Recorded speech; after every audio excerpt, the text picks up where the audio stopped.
আমার জন্মভূমি, আমি অনেক দিন তাকে দেখি না, তার কোনো খবর রাখি না। তিনি কি এখনো কুয়াশায় কাঁথা মুড়ি দিয়ে আগের মতোই নিঃসাড়ে ঘুমিয়ে আছেন?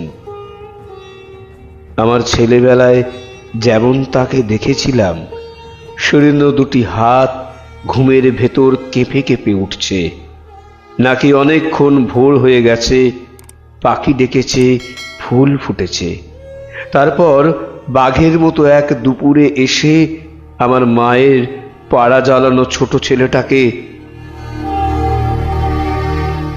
তার কোনো চিহ্নই আর পাওয়া গেল না।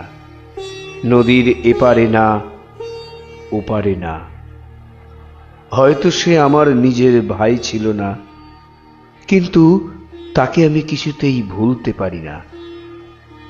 চারদিকে এখন কত ফুল, কত পাখি।